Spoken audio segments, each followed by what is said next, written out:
Today's topic is going to be on maximizing retirement savings, and we're going to look at it from two perspectives.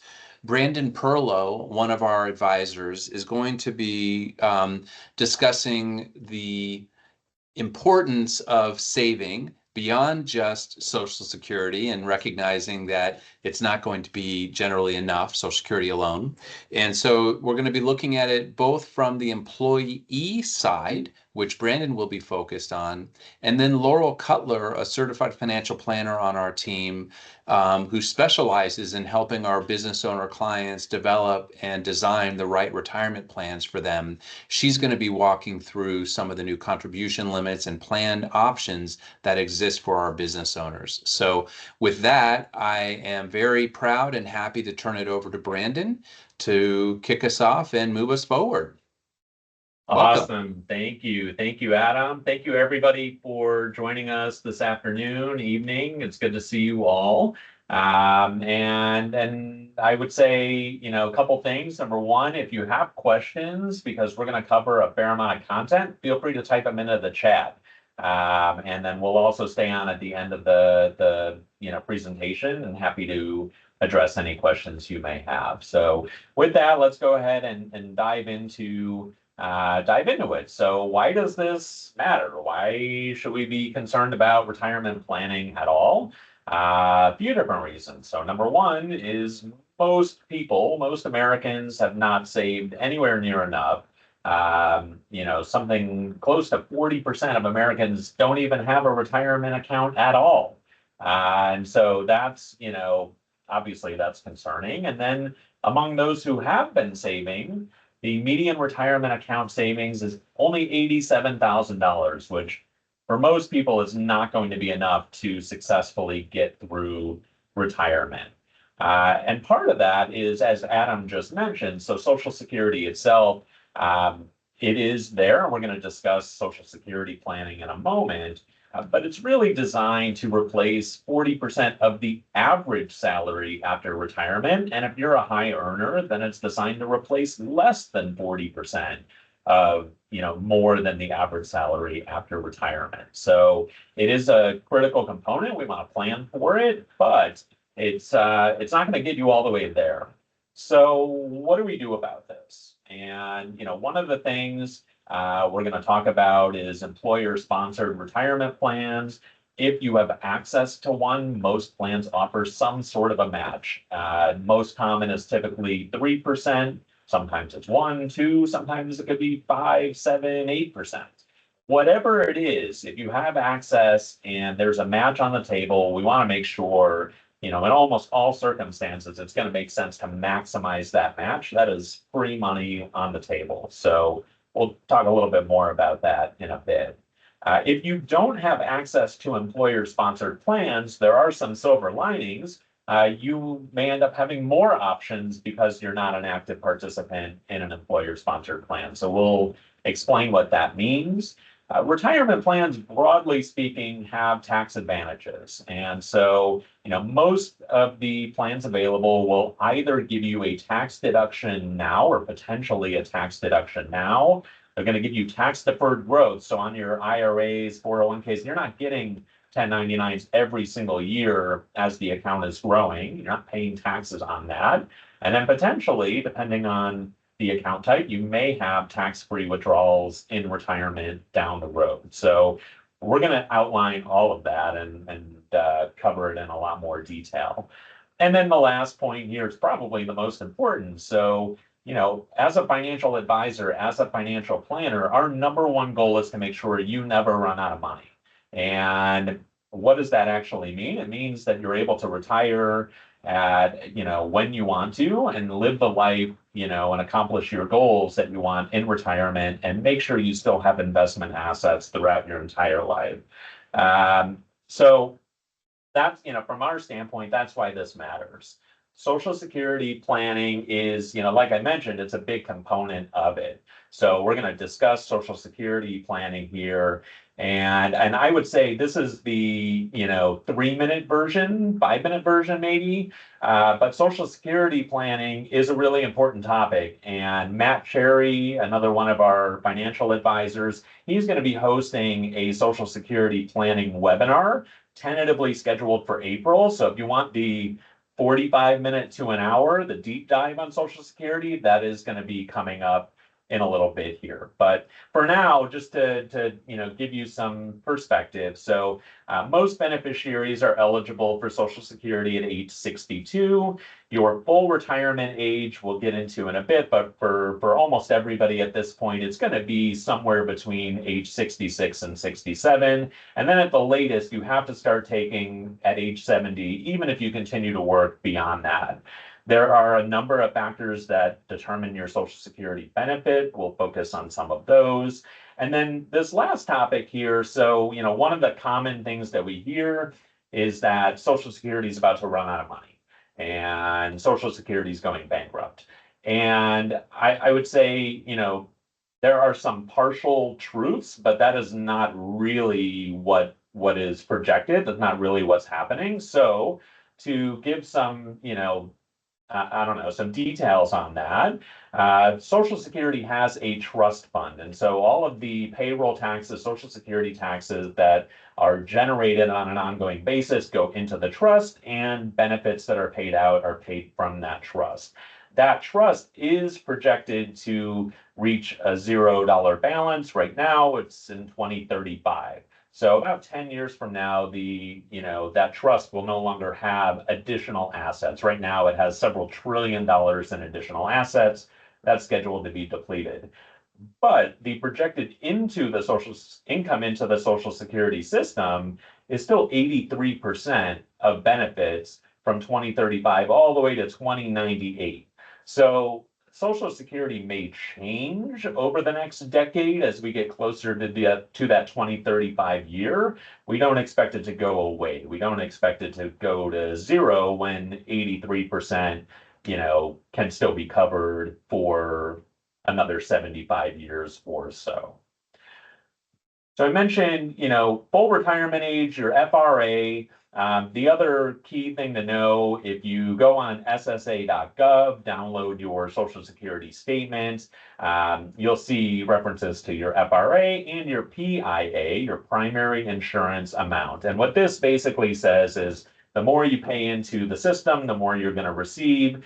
And earned income, earnings up until this taxable wage base of $176,000 and change in 2025, those you're paying Social Security taxes, you're paying into that Social Security trust. And so what that means is if your income is exactly $176,100, then you're fully maximizing your benefit that you're accruing into the Social Security system. Now, if your income is double that, if you're at $300,000, $400,000, only the first $176,100 is being factored into your primary insurance amount. And so I said earlier, Social Security is designed to replace 40% of the average salary. Well, if you're making more than this, then that percentage is quite a bit less. And that's where retirement planning becomes even more important.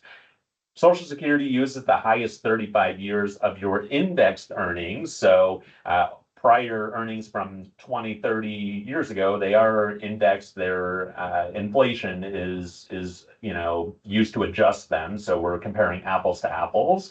And so if you continue to work and you're working more than 35 years, then you'll see your projected benefit would increase as long as you're earning more than the 36th highest income year that you have.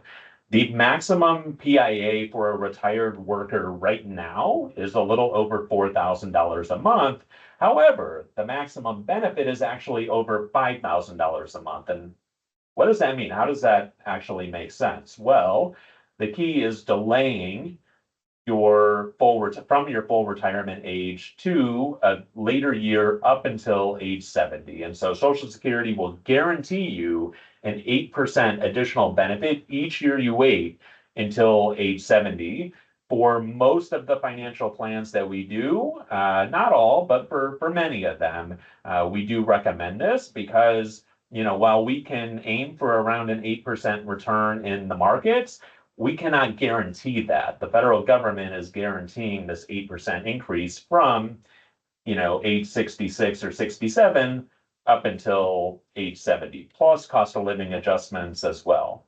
So that's a little bit on Social Security. Just one last slide to illustrate this. So, the other side of the coin, if you take Social Security earlier than your full retirement age, you get a reduced benefit. So I said you're eligible at age 62. Well, if you actually take Social Security at 62, the benefit is quite a bit less. And over that 8-year period from 62 all the way to 70, it can be about a 76% increase in your monthly benefit. So just to back up for 1 second, it says here, average monthly benefit for retirees is $1,900 a month. Out of 4,000 is kind of the maximum potential. And that's just to get to this primary insurance amount. Part of that is because people are taking early. People are starting at 62, 63, 64, and you're going to see a significantly reduced benefit for that. So we've mentioned, Social Security is a big component. We want to count on some portion of it for our retirement, but it's not going to be enough. So what do you do knowing that we need to save in order to cover that gap? We know there's going to be on average a 60% gap. Maybe it's more than that if you're a high earner. And so we have a number of vehicles that we can use. As Adam mentioned, I'm going to cover the employee side. So if you are an employee, generally, you've got, 4 tax advantaged options that you can see on the screen, and we're going to do a bit of a deeper dive into each of these. Laurel, in a moment, is going to cover the employer options. If you are self-employed, if you are a business owner, you have, many more options in addition to these. So we're going to get into some of the details here. So traditional IRA stands for individual retirement account. And you can see a number of facts on the screen here. So contribution limit is tied to your earned income. So you must have earned income to contribute to a traditional IRA.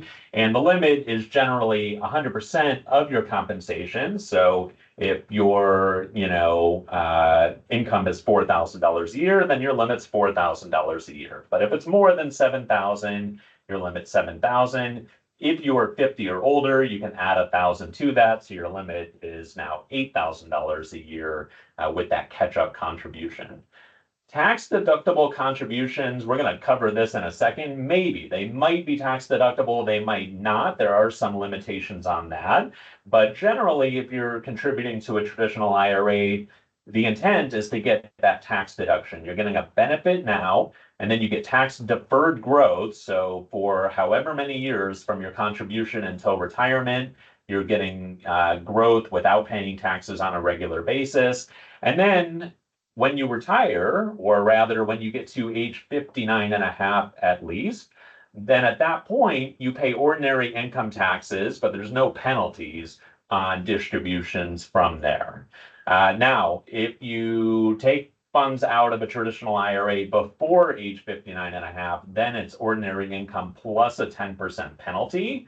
There are some exceptions to that. So some of the common exceptions to that penalty are birth or adoption credit, death, disability, a federal disaster declaration, qualified higher education expenses, first-time home buyers up to $10,000, medical expenses above 7.5% AGI, and then substantial or equal payments. So if you decide to retire before 59 and a half, and we set up equal payments over time, there's different ways to calculate that, then you still pay income taxes, but you don't have that 10% penalty for those. One of the benefits for IRAs, these are very easy to set up. We do them all the time. Typically, it's a 15-minute phone call to get the information we need and a DocuSign to fill out the forms. And now you have a traditional IRA that is open. Flexible annual contributions. This just means if it's a good year and you're able to, you can put in the $7,000 or $8,000, And if there's a year where you're not able to, from a cash flow standpoint, that's fine. You don't have to. There's no forced mechanism that says you have to contribute on an ongoing basis. And then the deadline is April 15th of the year after the year in which you are making the contribution. So right now it's February, and if you have a traditional IRA, you can make a contribution for 2024 and or you can make a contribution for 2025. So I mentioned the deduction rule. So most of the time, if you're contributing to a traditional IRA, you want the tax deduction, but you're not always eligible. And so this slide kind of goes into those details. One of the big factors here is whether you and or your spouse are an active participant in an employer-sponsored plan. So if you are working for a company that offers a retirement plan, that does change, potentially changes your ability to deduct contributions into a traditional IRA. And here's the good news. If you're not an active participant, then there are no income limitations at all. So if you're filing single, you don't have a retirement plan, and you have earned income, you can make $1 million a year and you can contribute your $7,000 or $8,000 to a traditional IRA, and you get the deduction for that contribution. Now, if you are filing, same thing, if you're filing married, filing jointly, and neither of you is an active participant, same thing, there's no limitation. If you are filing single and you are an active participant, then there's a phase out, and you can see for all of these, we've got 24 and 25. So these phase outs go up with inflation over time. And what this means is if you earned less than $79,000 in 2025 and you're single and contributing to a traditional IRA, then you get the full deduction. If you're making more than $89,000 single in 25 and you contribute, then you do not get any deduction. And if you're in the middle, we can help you calculate exactly what that would be. Married filing jointly, those phase out numbers go up a bit. So you can see they're on here. Now, one tricky point is if you're married filing jointly and one of you is an active participant, but the other is not, then you get a different phase out for the non-active participant. So what this means, if you are the active participant married filing jointly, then this is your phase out range in here. If your spouse is not an active participant, then your spouse's phase out is the higher amount down here. If there's any questions on this, happy to go through it in more detail, but that's the gist of how this comes together. Now, if you're an active participant for any part of the year, you're considered an active participant for the entire year. So if you come into the year and you're an active participant and then you change jobs the second week in January, and you don't have access to an employer-sponsored plan, the IRS says you're an active participant the entire year, even just because you had it for those couple of weeks. So that's one distinction. And then the last thing I would add, so anybody with earned income can make these traditional IRA contributions. And if you're outside of these bounds, if you're an active participant and your income is above these thresholds, you can still contribute to a traditional IRA, but you can't make the deduction. So now you're contributing non-deductible contributions. We generally, not always, but generally advise against that approach with one kind of big exception, and that's the backdoor Roth strategy, which we're going to talk about in a moment. Roth IRAs. So you'll see on here, some of this is very similar to what we just discussed, and some of it's very different. So first, contribution limits are the same. It's earned income, $7,000. You can make another $1,000 if you're 50 and up. One note here, no double dipping. So this limit, $7,000 or $1,000, that is across traditional and Roth IRAs combined. Now you can mix and match. So if you want to do 3,000 in a traditional, 4,000 in a Roth, you can do that. That's fine. But you want to be careful not to go over that total limit. There's no age restriction. So if you're like me and As a high school kid, you're working at the movie theater, you can go ahead and open a Roth IRA as a minor. We have minor Roth IRA accounts, and that compounding can be really, really beneficial starting at such a young age. So there's no age restrictions. The key is you have to have this earned income. There's also no upper limit. So if you have earned income, even into your 70s, 80s, you can still go ahead and open and fund a Roth IRA. Now, a Roth is kind of, in some respects, the opposite of the traditional. So traditional IRA, the idea is you're getting a deduction for the contribution. You have tax deferred growth. That's the same. And then for a traditional IRA, you're paying ordinary income taxes at age 59 and a half. For a Roth IRA, these are after-tax contributions, and we'll get to the limitations in a moment. You still get the tax deferred growth, and then you get tax-free distributions at 59 and a half or older.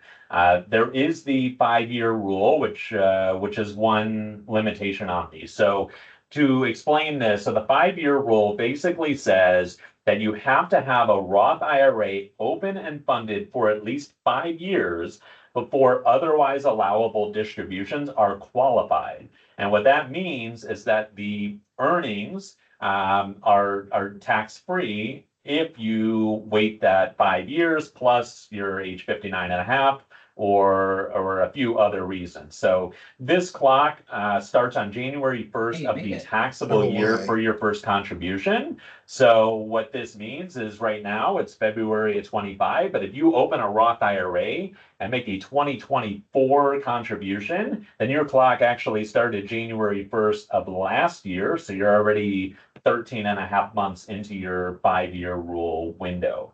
This is also a really good reason if you don't have a Roth IRA, if you're eligible, not a bad idea to open one up, or your kids or your grandkids, same thing, just to get this 5-year clock, get through that. Once you get through it, it can be a Roth IRA now, and then you can have a completely different account down the road. That's okay. You just have to have a Roth IRA open and funded. So you can't just have it open with zero balance, and then you can pass that 5-year rule. Flexible annual contribution, same as the traditional. No one's making you, and same deadline. So April 15th of the year after basically right now you can contribute for 24 or 25 or both. Now, I mentioned some of the exceptions on the traditional IRA. Roth IRA has the 5-year rule. If you are under 59 and a half and your Roth IRA has been open 5+ years, you can take your contributions and earnings out with no taxes or penalties for disability or for that $10,000 first-time home purchase. So that's an allowable exception. If you're under 59 and a half and the Roth IRA has been open less than 5 years, then your earnings are taxable, but there's no 10% additional penalty for the first-time home purchase. Also, qualified education expenses, that birth or adoption credit, medical expenses above 7.5% AGI, if there's a federal disaster declaration, and the substantial and equal payment. So you might recognize that list is very similar to the one for traditional IRAs. The other point I'll make, so contributions in a Roth IRA can always be withdrawn tax and penalty free. So if you put $7,000 in and you need that $7,000 back down the road, as long as the account value is more than that, then you get that contribution back without penalty. The earnings are what's subject to penalties and taxes potentially, depending on the rules that we just discussed. So the contribution rules, so there are some differences here. So again, you have to have earned income. The active participant rules do not apply. So for a Roth IRA, it doesn't matter if you have access to an employer-sponsored plan. Doesn't make a difference either way. There are, however, income limitations. And so you'll see these phase out ranges are a little bit higher than what we saw on the traditional IRA deductibility. If you're filing single, you can see here it's about 150,000 to 165 for 2025. Married filing jointly is 236,000 to 246,000. Roth conversion. So I want to spend a little bit of time on this. So this is something that we discuss in our financial planning quite a bit. Maybe you've had that conversation with one of us, with your financial advisor. If you have a traditional IRA or any other, qualified plan, you might be able to convert into a Roth IRA. And if you decide to do this, you're typically going to get a 1099. It's taxable at ordinary income the year in which you make the conversion. There are no income limitations here. So you could be, again, you can make $1 million a year. You can still do a Roth conversion. I want to spend a little bit of time on the backdoor Roth strategy. So the benefit in doing a Roth conversion at all is that now you have that tax deferred growth, and then eventually in retirement at age 59 and a half or older, plus the 5-year rule, you get tax-free distributions. Now, the backdoor Roth strategy, what this is basically saying is that, if you are outside of the income limitations and you're not able to deduct traditional IRA contributions, and you're also not able to contribute into a Roth IRA directly, what you can do, or what you might be able to do, is contribute non-deductible dollars into a traditional IRA, immediately convert it into a Roth IRA using the Roth conversion, and now you're effectively contributing into a Roth in this kind of backdoor manner. That is allowed. That is, explicitly allowed by the IRS, and that is how, with higher income, you can still make Roth contributions, even if you're outside of these limitations that we just mentioned. Now, there is, I'd say that there's kind of one big complication to this. The backdoor strategy can be very complex. So if you have a lot of different retirement accounts, if you already have non-deductible contributions in them, you don't get to pick and choose. So you don't get to say, well, you know what, I'm on this account, these non-deductible contributions I made 6 years ago, I want that to be converted into a Roth. The IRS doesn't allow that. There's an aggregation rule, says you have to add all of your non-deductible contributions against all of your regular deductible contributions, and it's a percentage that comes over. We can help with that. So if that's describing your situation, that's part of why we're here, to help sort that out. And then the last item I'm going to talk about here is HSAs, health savings accounts. So, you might be wondering, why are we mentioning a health savings account for retirement? Well, let's get into the details and hopefully make some sense of that. So first of all, you must be enrolled in a high deductible health plan, and healthcare is expensive. This does not mean something that you think is high deductible. Rather, there is a legal definition to this. And the other thing is, it's not just the deductible itself, it's also the maximum out-of-pocket limits. So if you have questions on this, we can get into the rules at the end of the presentation. But broadly speaking, you want to make sure it's an HSA eligible high deductible health plan.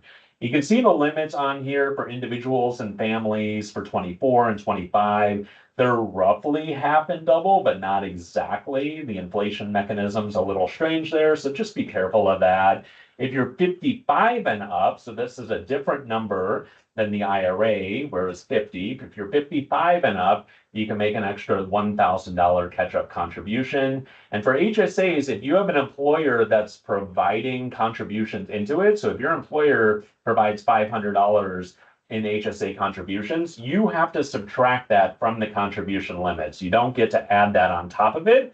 That's different than employer-sponsored plans like 401ks, which Laurel's going to get into in just a moment. There are no age or earned income restrictions on HSAs. However, Medicare enrollment ends eligibility. This is one of the most common mistakes we see with Medicare and HSAs. You cannot do this. So even if you just have Part A and you don't enroll for anything else, but you get Part A at 65, you're no longer eligible to make HSA contributions. Why does this matter? So triple tax advantage, we get really excited about this as financial planners. HSAs are the only accounts that are triple tax advantaged. And what this means is that you get a deduction for making the contribution right now for 24, 25. You get tax deferred growth. So every year as the account grows over time, you're not paying taxes on that growth.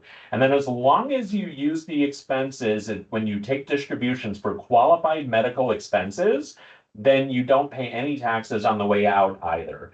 So this is a really powerful tool, and it's something that we can integrate into retirement planning specifically. One note here, so qualified medical expenses include deductibles, copays, but not insurance premiums, so be very careful on that. There are exceptions for Medicare Part B premiums specifically, so not Part D prescription drugs, not your Medicare Advantage, not Medigap, but Part B alone is allowed, and COBRA premiums if you're unemployed. So there's some advantages there. If you violate these rules, it is a 20% penalty on top of income taxes. So do not do that. Please, please, please. For all the advantages in here, that's one way to quickly unend it. And then lastly, the contribution deadline is the same as the IRA and traditional IRA, April 15th of the year after the year. So if you open an HSA right now, you can make contributions for 2024 and or potentially 2025. I know I covered a lot of ground there. That is the employee side. So I'm going to turn it over to Laurel Cutler, who is going to focus on retirement plans and strategies for business owners, for self-employed, for the employer side. So Laurel, take it away.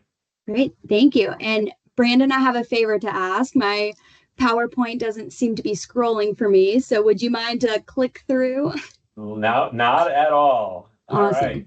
All right, good deal. Well, good evening, everybody. Thank you so much for joining us today. My name is Laurel Cutler again, and today I'm going to be discussing retirement plans and tax saving strategies for business owners. So as a business owner, planning for retirement is not just about savings. It's also about maximizing your tax benefits as well. So let's go ahead and dive in. So why retirement planning matters for business owners. So why is this critical? The main reason is, unlike employees, business owners don't have access to employer-sponsored plans unless they decide to create them. Additionally, retirement plans offer significant tax advantages. So today we will explore the different types of retirement plans available and how they can help you save on your taxes. All right, so we'll go ahead and start with some of our most common types of retirement plans available to business owners. And in reality, the best plan for you is going to depend on your business size, your income, and what your retirement goals are. So today I'll give you a basic overview of SEP IRAs, simple IRAs, 401ks, profit sharing plans, and last but not least, defined benefit plans. All right, so first up, we have the SEP IRA, or Simplified Employee Pension. And the SEP IRA is a great option for anyone who is self-employed. It allows contributions of up to 25% of compensation, or $70,000 in 2025, whichever is less. So the contributions to this type of plan, they are tax deductible, and the plan is easy to set up and operate, and overall has pretty low expenses. Contributions to the SEP are also flexible. So this is really good if you have cash flow issues with your business. And one thing to definitely keep in mind with the SEP is that for contributions, they are made by the employer only. So they must contribute an equal percentage for all eligible employees, meaning that this plan type is really good if you are the sole owner and the employee in your business. Right. Next up, we have the Simple IRA or Savings Incentive Match Plan. And a simple is designed for any business owner with fewer than 100 employees. So employees can contribute up to 16,500 or 20,000 if you are over the age of 50. And also new this year is something that's called a super contribution. And this is for anyone who is between the age of 60 and 63. This additional contribution amount for those in that age range apply to simple IRAs, 401ks, 403bs, 457s, and for the simple IRA specifically, those age 60 to 63, that total contribution amount is 21,750. So with the simple IRA, the employer is also required to match contributions. And there are two different ways that those contributions can work. So the first is a matching contribution up to 3% of compensation. And the second is a 2% non-elective contribution for each eligible employee. So what this means is even if an employee decides not to contribute to the plan and participate for themselves, the employer still must contribute 2% of their compensation to the plan for the employee's benefit. So this type of plan doesn't have as high of contribution limits as some of the plans I'll talk about or the SEP IRA. But it's a really great affordable option for small business owners who do have employees. Okay.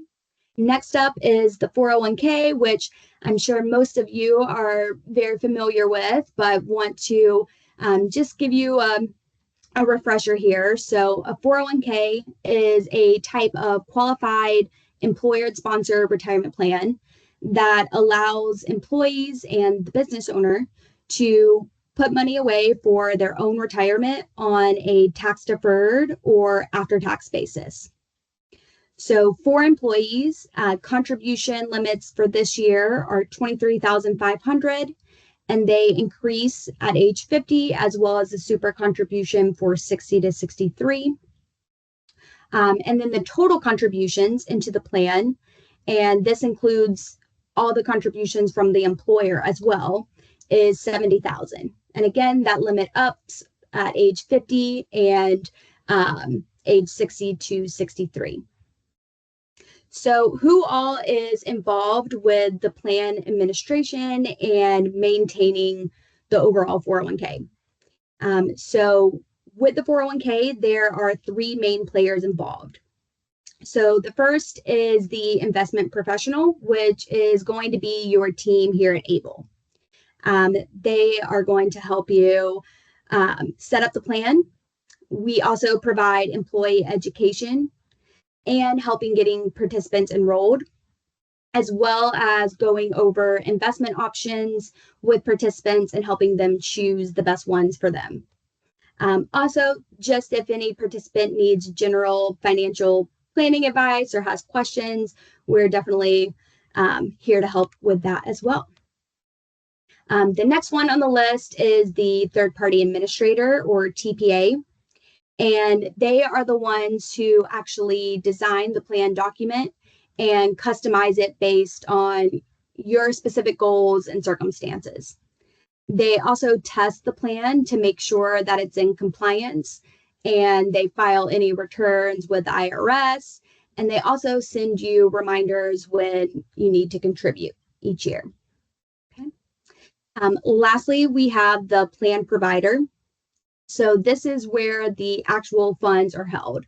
So depending on the type of plan, the assets might be held at Able, or they could be at an American Funds or Voya nationwide. We work with lots of different companies, so open to different providers here.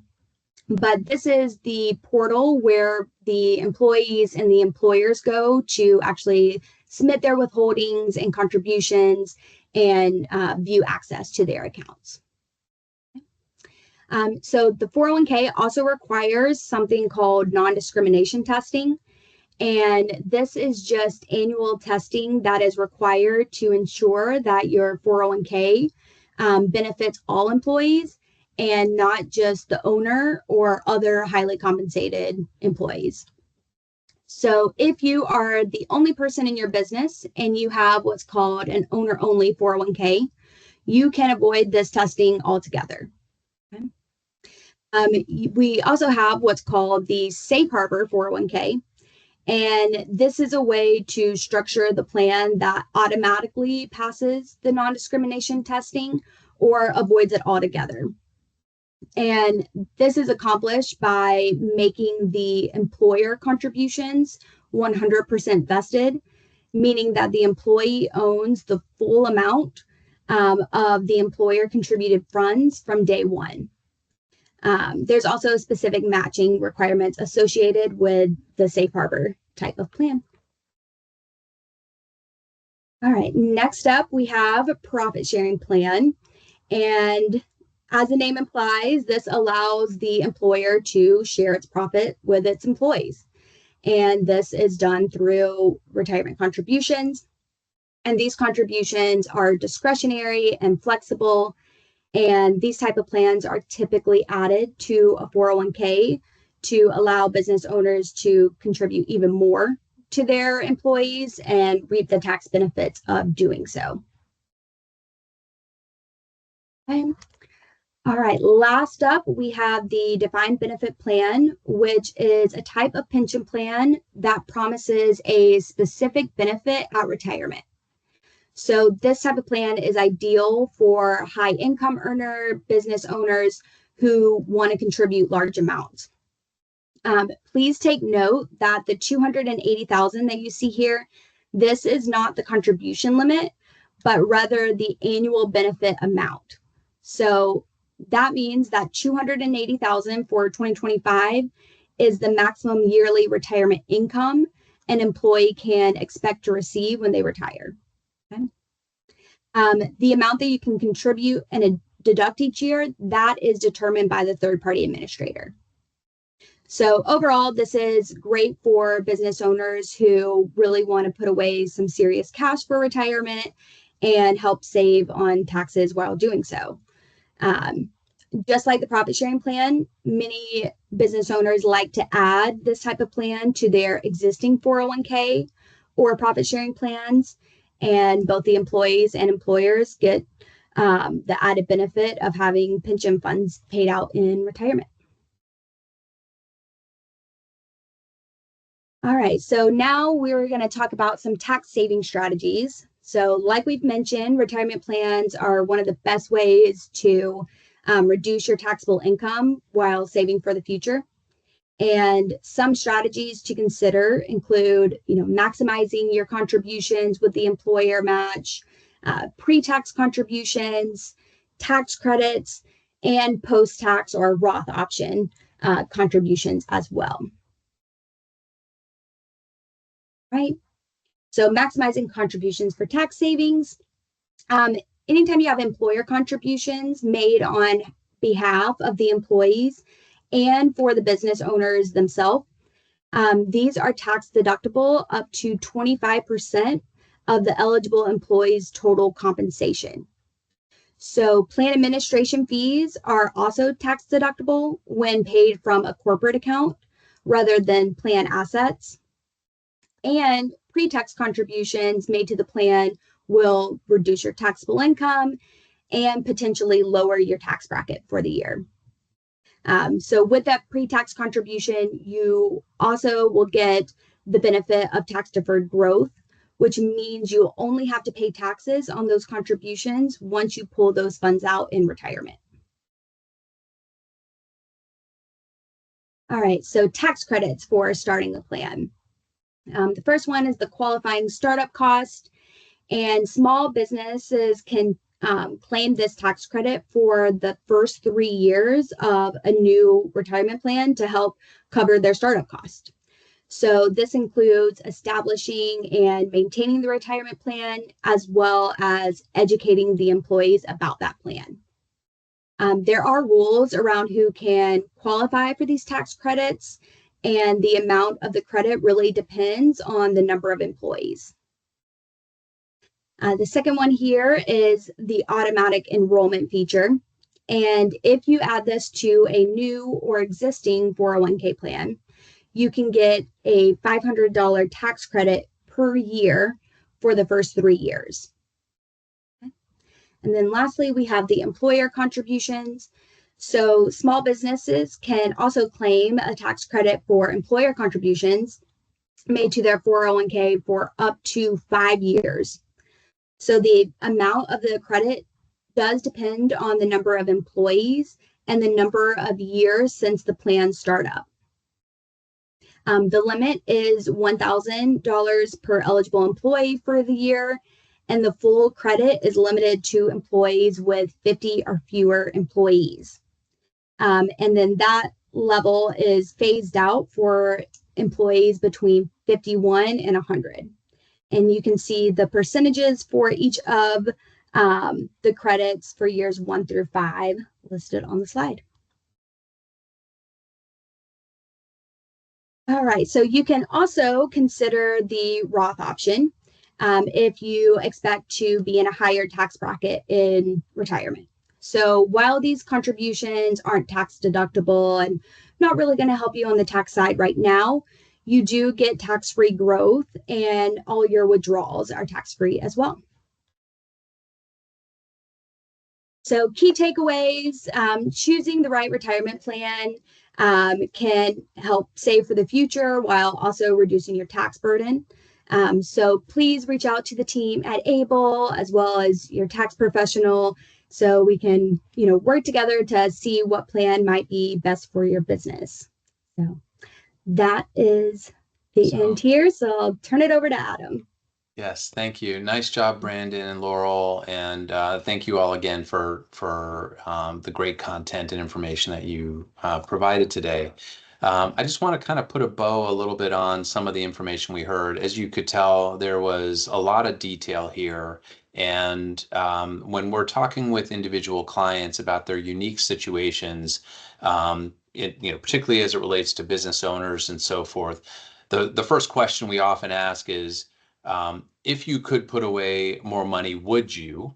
And then that helps lead the conversation to the type of retirement plan that may be most appropriate. The other common question is, do you feel like you're paying more in tax than you should? And that also will lead to conversations around plan design and really customizing this, which leads to my last point on this, which is, although there's a number of different strategies, both on the individual/employee side, as well as a number of options on the employer side, they don't necessarily have to be all mutually exclusive. In fact, they're often not. So putting together the tools in a way that helps our clients get to where they need to go is really the art behind the data that you heard today. And that's where our team can really add a lot of value.